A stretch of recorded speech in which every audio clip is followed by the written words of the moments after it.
سبحانك لا علم لنا إلا ما علمتنا إنك أنت العليم الحكيم رب اشرح لي صدري ويسر لي أمري واحلل عقدة من لساني يفقه قولي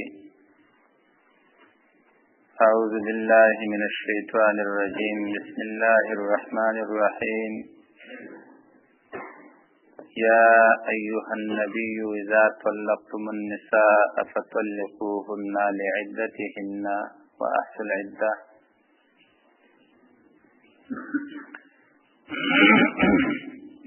سورة طلاق دا 15 نمبر سورت شو نزول کی دا 9 نمبر سورت تے او دا سورت مخکینی سورت چکم تا سورت تغابن ولکی دا داغی تتمه دا او ارتباط پدش طور سده چه دی سورت اول داغی دا آخر سا تعلق لري او د سورت طلاق آخر د سورت تغابن اول سره تعلق لري. د سورت کې دوه حصے دي. په اولنو آیاتونو کې تهذیب الاخلاق او دارنګه تدبیر منزل امور بیانوي. معنا دا ده هغه صفات چې په هغې باندې د یو مجاهد د یو مؤمن د یو مسلمان د یو مهاجر د یو تبلیغی هغه اخلاق او دارنګي اوصاف برابرېږي. دارنګي هغه امور چې هغه د کور سره تعلق لري ښځه او خاوند دي د هغوی باهمي تعلقات چې هغې ته د دوی په اصطلاح کې تدبیر منزل وایي هغه ذکر کوي. او په دویمه حصه کې د آیاتونو نه وروستو تخفیفات دي منکرینو ته هغه خلک چې د الله د یووالي نه یا د قیامت نه یا د قرآن نه یا د نبي د رسالت نه منکر دي د هغوی دپاره تخفیفات بیانوي.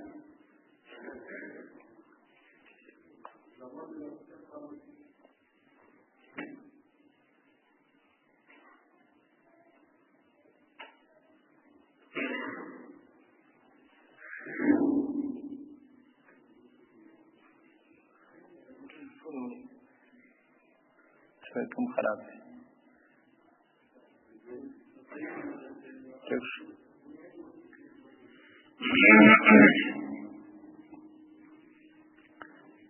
یا ایها النبی آداب او تعلیم پیغمبر ته هم دی مؤمنانو ته هم دی. د دې وجنه عام تفاسیر یا ایها النبی نرستا قل پټ راو باسی یا ایها النبی قل لامتک اے پیغمبر خپل امتیانو ته دی وایا. دا به د هغوی لپاره آداب شي د خپلو امتیانو ته ووایا. الفاظو په لحاظ باندې وروستو لفظ راځي عدتهن. مراد د عدت نه د ټولو مفسرینو په نیز باندې د ټولو ائمهو په نیز باندې زمانه ده د طهر. طلاق چې ورته وایي شرعي طلاق هغه په زمانه د طهر کې وي. هغه زمانه چې زنانه په هغې کې پاکه وي بیماري ورباندې نه وي او په دغه طهر کې ورته خاوند نږدې شوی هم نه وي. نو عدت دغه نه عبارت پاتې شو. لام په رابطه باندې لعدتهن کې د شوافیو په نیز باندې دا لام په معنا د وقت باندې دی. معنا وقت عدتهن او مراد د عدت نه موږ زمانه د طهر واخیستله. معلومه ده شوله چې عدت د ښځې په څه باندې دی؟ په طهر باندې دی. دا د ابن جریر طبري رای ده او د شوافی هم دا رای ده. من لعدتهن کې لام د وقت لپاره اخلو خو تقدیر پکې وایو فطلقوهن طلاق ورکړئ دوی ته مستقبلات لعدتهن چې مخې ته ولته راشي زمانه د طهر راشي زمانه د عدت راشي مخکې ورته زمانه د عدت راشي نو چې ټول کې طلاق ورکړي دا د زمانه د عدت نه مخکې شنو عدت یې په څه باندې شو په حیض باندې د احناف په نسبت باندې معنا دا اوس معنا ته ګورئ بسم الله الرحمن الرحیم خاص په نوم د الله باندې شروع کوو چې رحمان او رحیم دی یا ایها النبی اے پیغمبره مفسرینو د وینا په برابر باندې تقدیر خپل پکې دی معنا قل لامتک خپل امت ته دی وایا خپل امت ته تعلیم ورکا اذا طلقتم النساء کله چې تاسو طلاق ورکول غواړئ النساء خپل بیبیانو ته فطلقوهن نو طلاق ورکړئ هغوی ته لعدتهن په وخت د عدت هغوی کې معنا دا په هغه طور کې چې هغه عدت حسابېږي هغه عدت حسابېږي دا معنا سره چا د شوافیو ابن جریر طبري دغه معنا کوي من معنا کو فطلقوهن من معنا احناف طلاق ورکړئ هغوی ته په داسې وخت کې چې مخې ته راشي زمانه د عدت چې مخې ته راشي څه زمانه د عدت نو طلاق ورکول دې په طهر کې طهر پسې څه راځي حیض طلاق ورکړئ په داسې ټیم کې چې مخې ته څه راشي عدت نو لن معنا دا ده طلاق ورکړئ مخکې د زمانې د عدت نه چې هغه څه دی طهر دی او کنه مخکې زمانه د عدت نه څه شی دی طهر او زمانه د عدت هغه حیض نو طلاق ورکړئ مخکې د زمانې د عدت نه عدت زمونږ په نیز باندې په حیض سره دی بیمارۍ سره دی نو د هغې نه مخکې زمانه د چا شوله د طهر دې وجه نه تفاصیل په مستقبلات انته کې راوباسي داسې وخت طلاق ورکړئ چې مخې ته عدت راشي زمانه د عدت راشي چې هغه څه دی حیض واحصوا العده او پوره شمېرئ موده د عدت واتقوا الله د الله نه وویرېږئ چې ستاسو رب دی د واتقوا الله معنا دا ده چې کله دې اراده د طلاق وي نو په حیض کې طلاق مه ورکوه دا د الله نه یره ځکه په حیض کې طلاق ورکول دا ناروا دي دویم دا طلاق ورته ورکوئ د الله نه وویرېږئ معنا داسې طهر کې طلاق ورکړه چې نږدې شوی ورته نه وي ځکه چې نږدې شوی پته نه لګي که بچی په ګېډه شوی نو داسې طهر کې ورته طلاق ورکړه چې تاسو نږدېوالی نه یې کړی او هغې ته عدت اوږد نه شي لا تخرجوهن طلاق دې ورکړه نو سمدستي د کور نه مه وباسه پرېږد چې زمانه د عدت ستا په کور کې تېره کړي من بیوتهن د خپلو کورونو او ولا یخرجن هغې ته مو تاسې مه وځئ الا ان یاتینا بفاحشة مبینه مګر دا که راتلو کې زنانه په بېحیایي ښکاره باندې معنه بد اخلاقي کوي جنګونه کوي ښېرې کوي ردې بدې وایي نو بیا ته وځي او تاسې وباسئ نو بیا به مجبوریت وي خو چې دا بد اخلاقي نه کوله ګوره فاحشه نه مراد زنانه ده ښه فاحشه نه مراد بد اخلاقي ده دا ښځه چې خاوند ته ورانه شي نو کله به ځان ته خیرې کوي کله به خاوند ته خیرې کوي مړ شي ځواني مرګ شي دا شي هغه شي دا به ورته وایي نو که دا ځواني مرګ یې کول بیا که د پلار کال لذي لاړه شي لیکن دا چې بد اخلاقي نه کوي نو تاسې وباسئ ما وتلك حدود الله دا پوری دی د الله د دین ومن يتعد حدود الله چا چې تیرې وکړه د پولو د دین د الله نه فقط ظلم نفسه یقینا د ځان ته زیاتې وکړه لا تدري نفس معنا لا تدري نه پوهېږي هېڅ یو نفس لعل الله يحدث بعد ذلك امرا کېدای شي الله رب العزت را پیدا کړي وروسته د دې نه بله ښه خبره هغه ده چې خاوند خپل کار پښیمانه شي که ښځې نه غلطي شي هغه په خپله غلطي پښیمانه شي یو بل ته رجوع وکړي خاوند ته څه وکړي رجوع وکړي کور یې بېرته جوړ شي خو دا په هغه صورت کې چې یو او دوه طلاق دي او که خبره درېو ته رسېدلې وه بیا بغیر د حلالۍ نه چاره نه کېږي دا په یو دوو کې طلاقو کې قانون دغه دی چې لږ د حوصلې نه کار واخلي کېدای شي الله رب العزت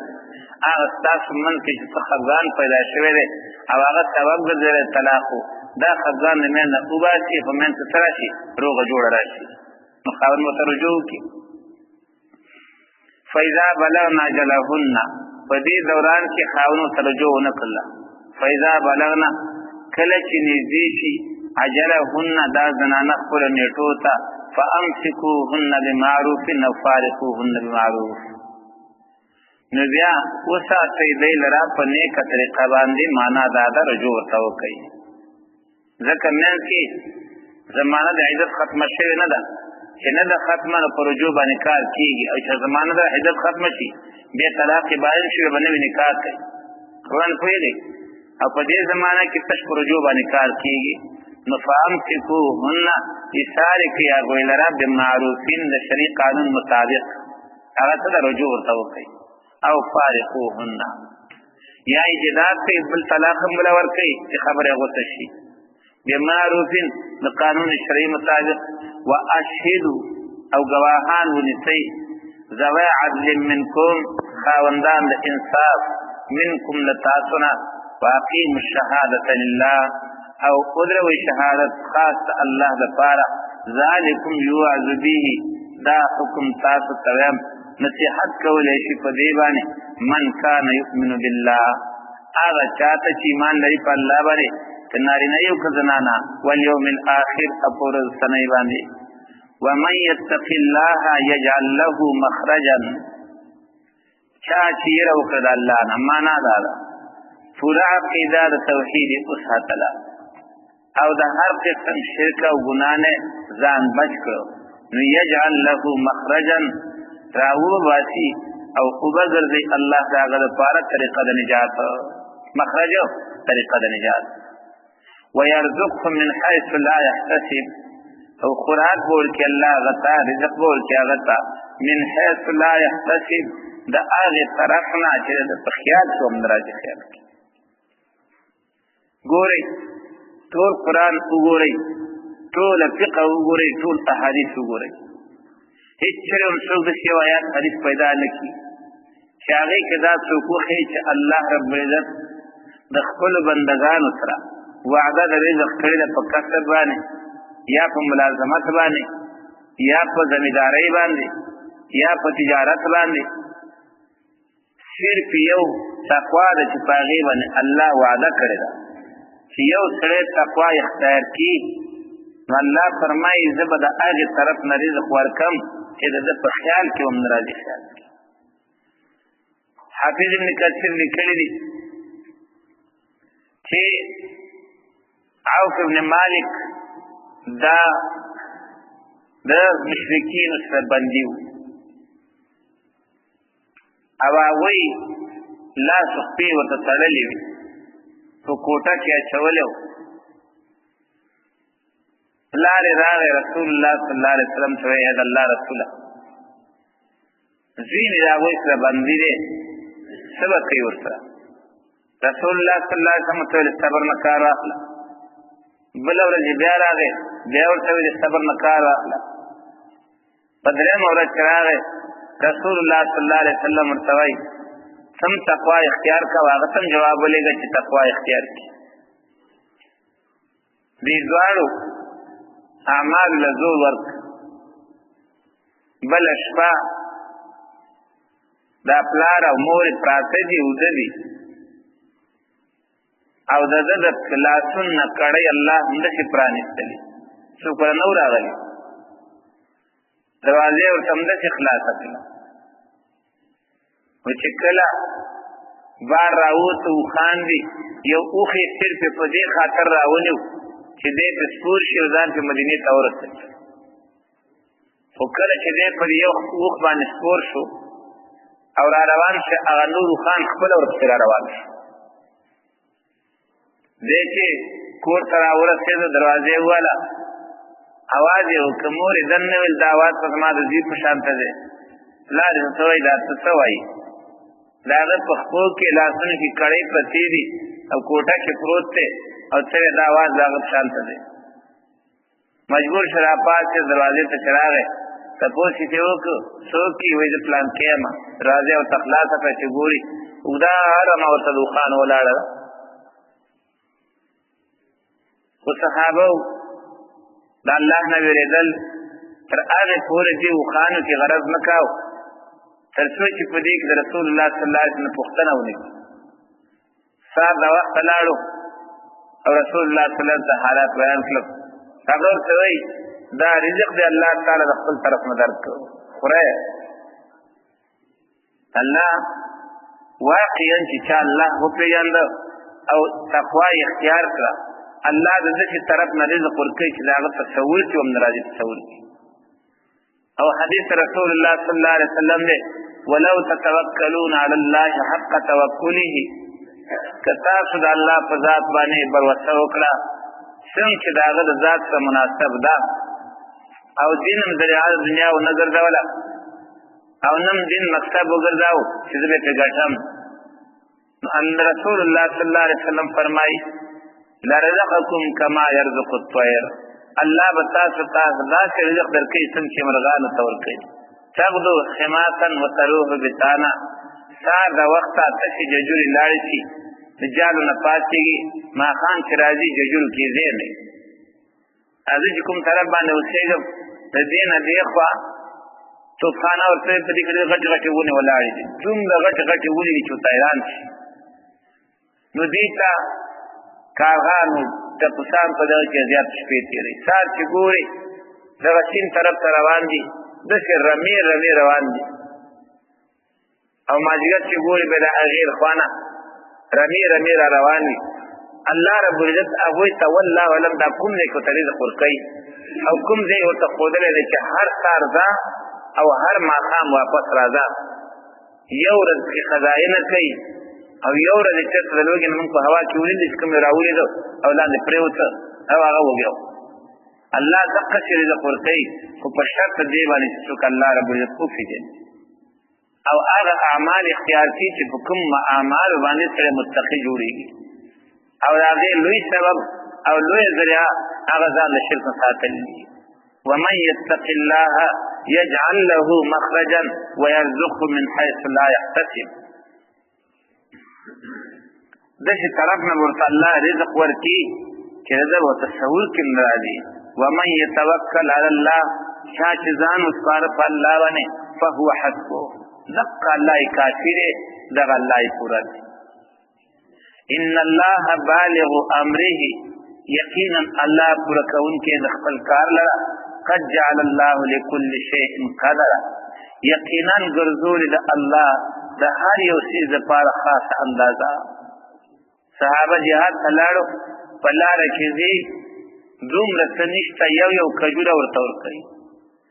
چې کجورې ختمه شي د هغه کجورو په هډوکو به یې خوله واله خو چې کله سمندر غاړې ته ځي نو د دې د رسېدو نه وړاندې الله ورته دومره کب راکولی دی چې په حدیث کې راځي چې د هغې په یو سترګه کې به 14 کسانو دننه کار کاوه 14 کسان به سترګې دننه ورکوټ شو او کار یې کاوه هغې نه به یې چربي راچوله چې څوک هغه لاره اختیاره کړي الله رب العزت یقینا دا ورته کوي او وروسته ډېر واقعات د نیکانو بندګانو سره شوي دي چې الله رب العزت د هغوی د خوراک انتظام لږ طرف نه کړی چې دی په تصور کې نه راغلی دا د کوم ځای نه واللاتي یئسن من المحیض هغه زنانه چې هغه ناامیدې شوي دي د بیمارۍ د راتلو نه من نسائکم د بیبیانو ستاسو نه او دغه وخت کې تاسو طلاق ورکړ ان ارتبتم کچر شک کوي تاسو په عدت هغوی کې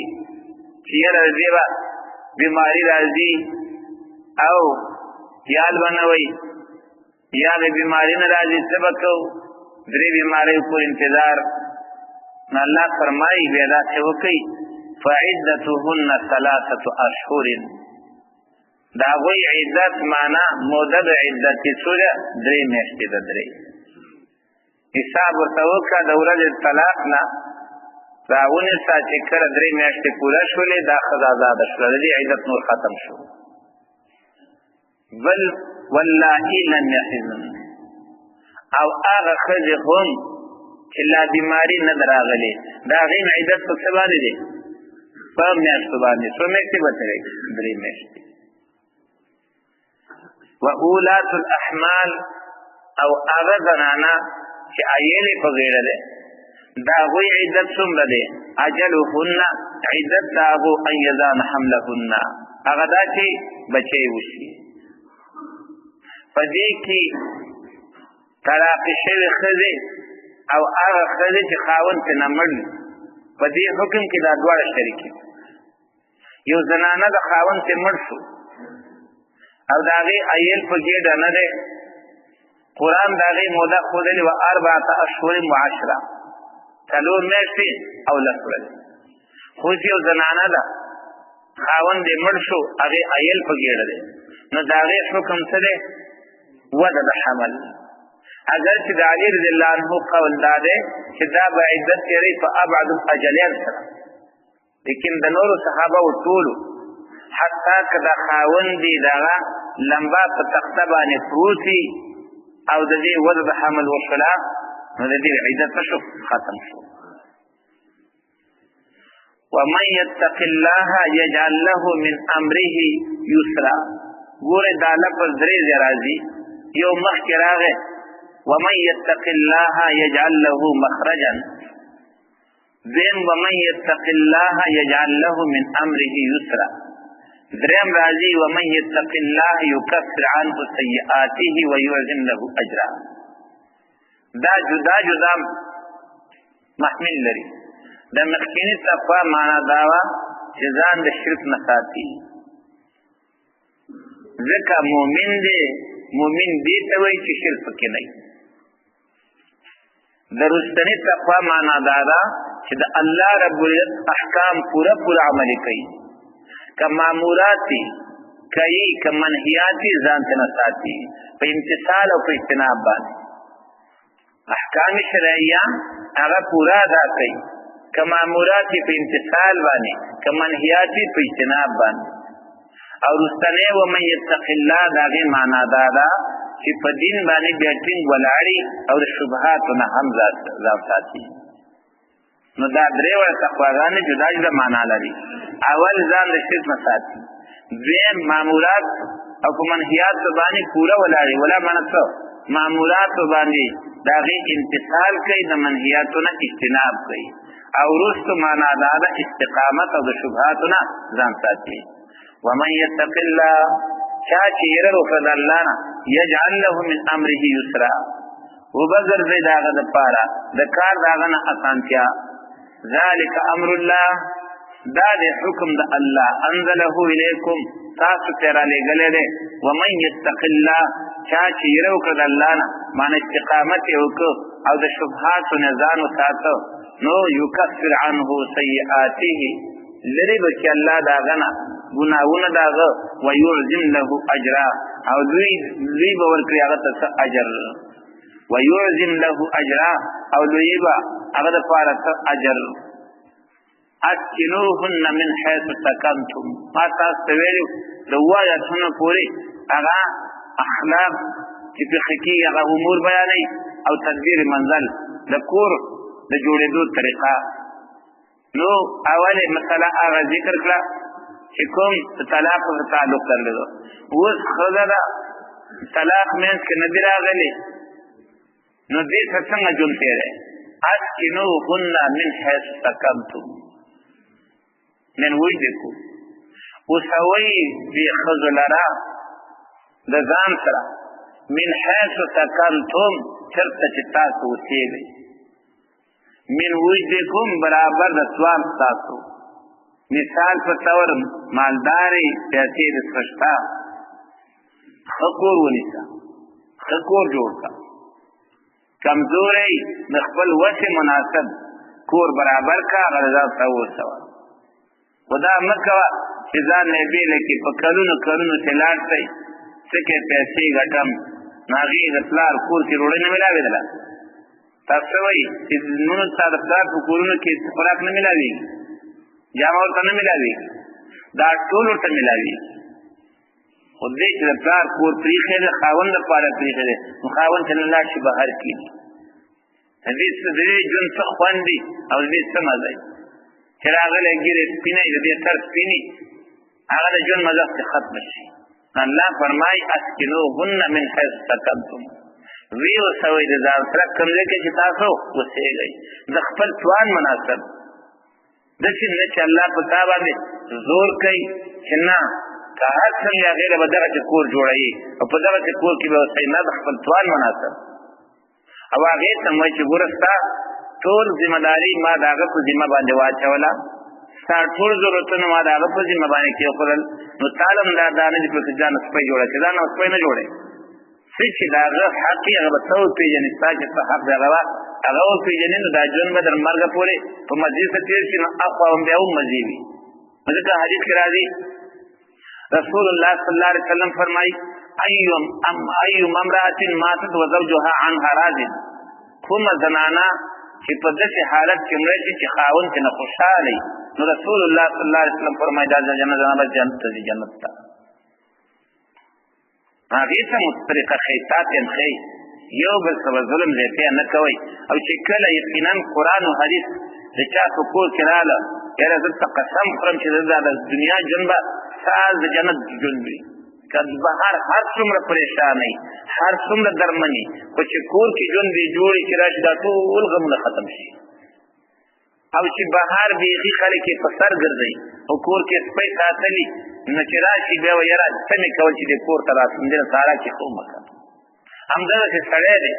خوله کې سپی تړلی فاره خبره کنځل مور ورته یادوه زه نه پوهېږم دا خلک انسانان دي دا بل څه شی دی ښځې ته د مور کنځل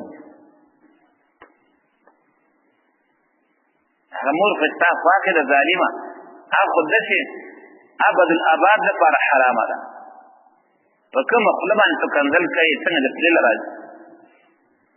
خو خبره دا ده چې قرآن و حدیث زموږ د ژوند نه وتی دی بس ته خپل سره ژوند دی که د چا خوښه وه هغه ښه ژوند تېروي او که چا خوښه وه بد ژوند تېروي یو هم پرې خفه نه دی حالانکې مسلمان له پکار ده چې خپل ژوند د قرآن و سنت په برابر باندې جوړ کړي کور کې خپله زندګي داسې جوړه کړي نو چې کله قرآن و سنت سره برابره شي نو دا د دنیا دا ژوند به الله درته د جنت ژوند وګرځوي خوشحاله دی مطمئن دی په ښځه او بېاعتباره نه وي ښځه په تا باندې بېاعتباره نه وي تاسو یقین وکړئ ما داسې لیدلي داسې چې په دې خپلو ښځو دونه بېاعتباره دي پیسې به وګټي د بل چا په کور کې یا به د خور په کور کې یا د به یې دا سره راوستله څه د دې خوا نه زیاتې څه د هغې خوا نه زیاتې نو ژوند ګران شي اسکنوهن من حیث سکنتم من وجدکم ولا تضاروهن الله فرمایي دوی ته تکلیف مه رسوئ دا مه زورئ بې ځای واټه کول ورته مه کوئ حدیث کې راځي یو زنانه راغله رسول الله صلی الله علیه وسلم ته وینا وکړه یا رسول الله کونډه وه بیا یې خاوند مړ وایي یا رسول الله ما ته فلانچي او فلانچي پیغام د نکاح رالیږلی دی څنګه وکړم رسول الله صلی الله علیه وسلم صفا ورته ویله هغه یو خو داسې دی چې همیشه کوتک په لاس کړي همیشه کوتک په اوږه باندې ښي کوتک د اوږې نه نه لرې کوي اوس د دې دوه مطلب و یا دا ده چې بس سفر دی او سفر دی ډانګې په ولې ایښی دی کور کې نه پاتې کېږي ټول سفر دي او یا دا ده چې ضراب دی وال کوي او دا بل دا نهایت غریب دی ستا خوښه یا دې ورته ټول ووایي نو دا وهل ټکول څنګول دا د مسلمان صفت نه الله فرمای ولا تضاروهن تکلیف مرسوي دوی ته ضرر مور کوي دوی ته لتضيقوا عليهن چې جون پر اتنګ کی دا کار مکوا زار وګټ ما جوړا چې دا غي دا عمر زار وګټ شي نه زار وګټ کړه ورته ما بیا دا ځایمان یو بل طریقه هم کوي هغه دا چې خور نونه په بدل کې ورتي اوس دا لور سره الکا دته کېږي یا فرض کړه د بد اخلاقي بل سره دا بل چې دا د خطا بيدار ده خبره منون کړه صرف په دې باندې چې ما پورې التوال زما نور التوال دې باندې دا با شروع کی کاغذ ته بل خزه او کداغه او مجبوریت تو بچی به نو دې مخه دې به راپاتې دې پاتو کی دا شغار چې الله حرام ګرځولې دې دا غي دغه وجه ده دا بدل چې الله باندې کړی دغه وجه ده چې د دې نتیجه انتهایی خطرناک دی نو دا ظلم الله یې مکوي د دې باندې جون څنګه ما وان كن اولاد حمل او کدا طلاق رشي خذي دا سوي چې ايري په ګړو فانفقوا عليهن نو خرچه کوي حتى يزان حملهن تر دې چې غي بچي وشي وساغه نرستا فإن ارزان لكم کته درکاو ستا بچیتا ستاسو د پاره فآتوهن اجورهن نو ورکه هغه ته دغه مزدوري او معاوضه او تورکه ځکه ستاسو آزاد شولا وستاد حق نشته چې دا د ضرورت ثابت ته ورکی د دینه پس هغه ته ورکی او معاوضه غواړي ورکی به معاوضه غواړي ورکی یو خدای له چې هغه خپل مسله خوږي ویره کستا بچي د خزوان له کتا د طلاق هم کړم بچي خو ما بچي لیکل خپل دې دې ورکی جدا مسله ده او کوم معاوضه غواړي نور کوي با فغاز معاوضینا زور ته نشي کولای چې په لور ورته واعتمروا بينكم بمعروف مشوره کوي په خپل منځ په نیکه طریقه باندې یره دا په ماشوم د خېدي ندي خو د خې څومره مو دی ورکو هر خبره کو مشوره باندې کوي وان تعاثرتم او کتا په سختي وکي رښتیا وای دسي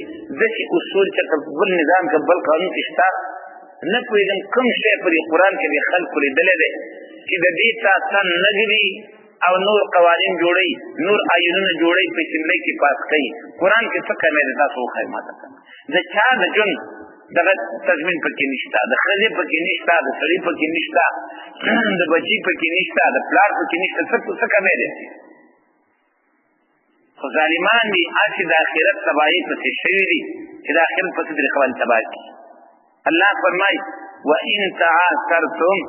کتاسو سختی ورکوي په یو بل باندې پتی ورکولو کې نو فترجعوا له اخرى نو بیا به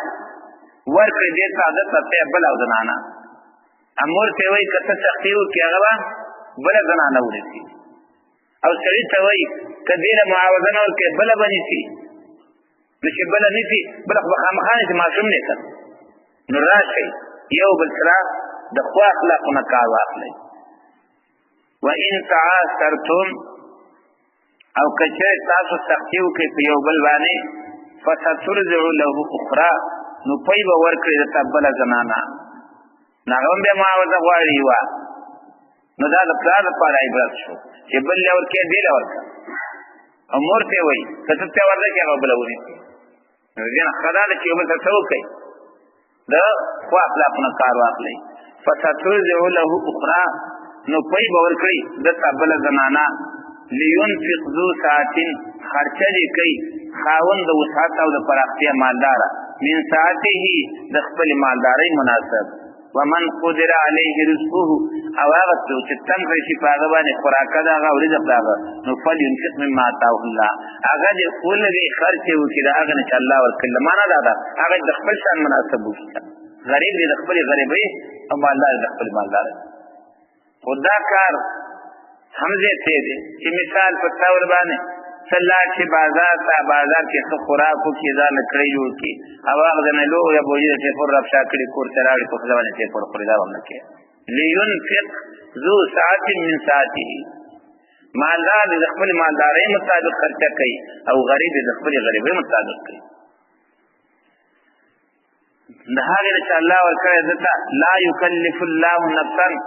بوج ناچی الله په هیڅ یو نفس باندې الا ما اتاها مگر برابر د هغه طاقت چې الله دته ورکړی دی. سيجعل الله بعد عسر يسرا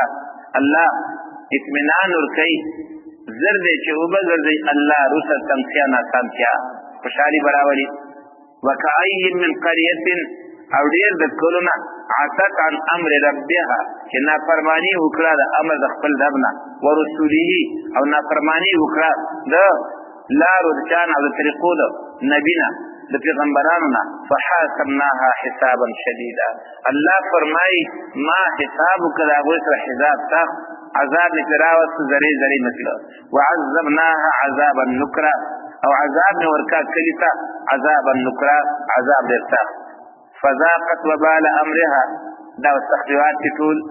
ویسا کا انجام د خپل کار وکانه عاقبت امرها خسرا او اخر کار دا غیرت تاوان. اعد الله لهم عذابا شديدا دا په دنیا کې اخرت کې تیار کړی د الله دا غوی لپاره عذاب سخت. فاتقوا الله يا اولي الباب دا الله نه ویرو کوي اے د عقل والاو الذين امنوا او کسان چې ایمان والا دي دا د عقل خاوندان قد انزل الله اليكم ذکرا یقینا دا لګل الله تاسو ته یاداشت کړي قران دی قران دا یو بهترین کتاب دی په دې باندې خپل ځان برابرول د دنیا او د آخرت خوشالي الله ورته نصیب کړي. رسولا پیغمبر یتلو علیکم اغه ذکر ته شوی رسولا پیغمبر کار ته دی یتلو علیکم آیات ربکم آیات الله چلونی په تاسو باندې الله آیاتونه مبینات کار کون کی د حکمونو ليخرج الذين امنوا ردی لپاره شراو بس یا کسان چې مؤمنان دي وعمل الصالحات او عملونه کوي په طریقه د نبی باندې من الظلمات الى النور تیارونا رڼاتا اوس دې آیات صفا معلومه ولې شي چې د دې شرکیاتونه د کفریاتونه د بدعاتونه د رسوماتونه وصل بغیر قرآن ممکن نه دي. لا باید په دې کې په ښه کېنو چې د دین نجات حاصلول صرف قرآن باندې کې تاسو یقین وکړئ چې قرآن نه دا خلک په داسې رسمونو کې ګیر دي په داسې رواجونو کې ګیر دي په داسې بدعاتو کې ګیر دي دین نه دی خلک ورته دین وایي خیرات نه دی خلک ورته خیرات وایي مونځ نه دی خلک ورته مونځونه وایي د برات په پنځشي باندې مونځونه کوي دا مونځ نه دی. تاسې وګورئ دا په څلورمه صدۍ کې شروع شو د څلورمې صدۍ نه وړاندې نه و په څلورمه صدۍ کې خلک راپاڅېدل او د برات په پنځشي باندې سل رکعتونه شروع کړل او بیا د هغې نه یو نقل جوړ کړ رستني ورته دلیل په شکل باندې پیش کړي. دا د رسول الله په دور کې نه و دا د صحابه په دور کې نه و دا د تابعینو په دور کې نه و دا د تبع تابعینو په دور کې نه و د هغې نه وروسته شروع او رسول الله صلی الله علیه وسلم ویلي خیر القرون قرني ثم الذین یلونهم ثم الذین ثم یفشو الکذب د هغې نه وروسته بیا ټول دروغ شروع شي. پاتم څلورمه صدۍ کې د سلو رکعاتو مونځ کې شروع کړ او پاتمه صدۍ کې پردوسونه جوړ کړ اسمان ته ګزارل لمبې به اوچتولې. نن داسې مسلمان پکې ګیر دی داسې کوي ته به وایي چې خالق دا د جنت یو لویه ذریعه ده. داسې بدبخته خلک جنازه مړی به کور کې وشي چې کله اوچتوي څلورو کونجونو باندې وګرځي دې کونج دی هغه کونج دی هغه کونج دی دې کونج دی څلورو کونجونو باندې وګرځي بیا د هغې نه بار وباسي. ښه بعد لورشه هر مړي ته دوه ځله غسل ورکوي لکه دا طریقه رښتیا ښودل ده دوه ځلې به منډوي ولې یو ځلې ژړا لپاره دغه چې رسته پاکي پاکي وینځي او بیا د هغې نه وروسته چې جنازه کوي بیا وله بیا وینځي. هر ځای ته چې لاړ شي یو نه یو رسم په مړي کې په ژوندي کې جنۍ برابرې پورته څوک به راځي د پردي ماشومان به تغې کې اچي داسې مې لیدلي درې ماشومان یو تغې کې اچولي والله کې پشپشوم پې پیدا شوي پشو او داسې مې لیدلي چې قسم دی کې دا پرېښي او دومره بچي ول الله ورکړي له ټول هلکان دا غلط تصور دی غلط عقیده ده. کله به کابلو ته وایي داسې وغوړېږي په دې کور کې لکه کابل چې کابل یې ورته اچولي هغه داسې شنډه دنیا نه لاړه شي چې نه لور یې نه ځي هېڅ هم دی. دا غلط عقیدې برباد عقیدې ناولې عقیدې و ورځې پورې به خامخا ورته پلار د کور نه روټۍ راځي څه چل د دې یو طریقه خو نه ده که چې سړی سوچ پرې وکړي د کوم شي اصلاح وکړو د کوم شي غم وکړو خو چې قرآن ته کښېناستئ دا به ټول الله اصلاح کړي خو چې قرآن په صحیح معنو کې ومني دا به الله ټول اصلاح کړي او دا زما ذمه ده انشاءالله چې څومره زما یادېږي زه به وایم او د هغې نه وروسته ستاسو ذمهداري چې منئ او که پرېږدئ زه د خپل ایمان په تقاضا باندې چې کوم شیان ما ته معلوم دي چې دا شرعا ناروا دي جایز نه دي ویلی او منل او نه منل ستاسو کار دی او نه دا منل چې پلانکې ملا دا وایي د هغه خپل ایمان دی خپل آخرت دی او خپله به د الله په مخ کې حساب ورکوي زما خپل ایمان دی خپل مې آخرت دی خپله به د الله مخکې ودرېږم د قرآن او سنت په رڼا کې دا درته وایم چې دا شیان ټول ناروا دي ټول خلاف شرع اعمال دي باید دا هم پرېږدو ناوې به راولي د پاسه به پتاسې وراشي تاسو خو وګورئ دغه مال مخې ته چې مال حلال کړي هغه مردار شي حرام شي نو دا په ناوې چې وراشي دا کوم دی چې حلال شي څوک به پرې میده پیسې وراشي څوک به پرې غوزان وراشي څوک به پرې بادام شیندي څوک به څه کوي څوک به څه کوي یو بدبختي خو نه ده که نه او یو ماغه خلک خوري سړی تپوس وکړي دا د بنده باندې چې ور واچي د هغه د خوشحالول دپاره د هغه د تقرب دپاره دا کار کوي دی خو مردار شو که نه د یو وجبانې سړی باید سوچ وکړي یوازې قرآن دی چې هغه د دې ذریعه ده چې سړی پرې تیارو نه راوځي او ګورې ظلمات یې جمع راوړه د هغې وجه ده ده په قرآن باندې د شرک نه هم خلاصېږي د کفر نه هم خلاصېږي او د بدعاتو نه هم خلاصېږي د رسوماتو نه هم خلاصېږي نور کتابونو کې دا نشته ومن یؤمن بالله چا چې پوره ایمان راوړ په الله باندې ویعمل صالحا عمل یې وکړه په طریقه د نبي باندې یدخله جنات تجري ننه باسي الله غلره باغونو ته چې بهیږي به لاندې د ون د هغې نه ولې خالدین فیها همیشه به یې په هغې کې ابدا همیشه قد احسن الله له رزقا یقینا ښایسته کړی دی الله ده لره خوراک او رزق په جنت کې بهترین خوراک الله ما ول تیار کړی الله الذي خلق سبع سماوات الله هغه ذات دی چې پیدا کړي یو اسمانونه ومن الارض مثلهن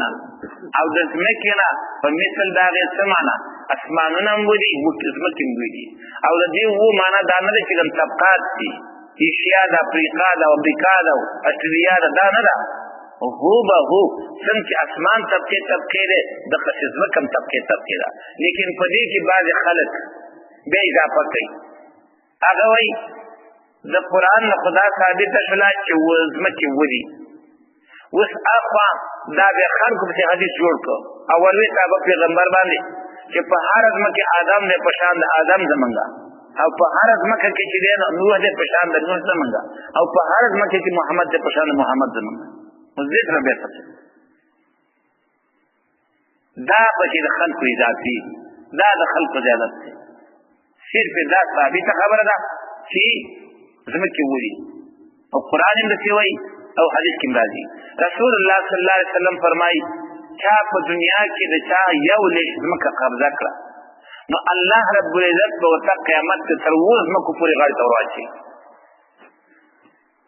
حدیث هم صاف معلومه ده چې څو دي او دا تفخیر نه دي چې ایشیا ده امریکا ده افریقا ده دا نه ده خو به هم دقه اووه ځمکې لکه دا ځمکه چې یتنزل الامر بینهن راکوزیږي امر په مابین د دوی کې لتعلمو چې په دې باندې ځان پوه کړئ او تاسې پوه شئ ان الله علی کل شیء قدیر چې بېشکه الله په هر شي باندې قدرت لري وان الله قد احاط بكل شیء علما او په دې ورسېږئ چې بېشکه الله احاطه کړې ده په هر یو څیز باندې په اعتبار د علم سره دا ټول څیزونه الله رب العزت په خپل علم کې څه کړي دي راوستي دي یو څیز الله د علم نه بار نشته دی بسم الله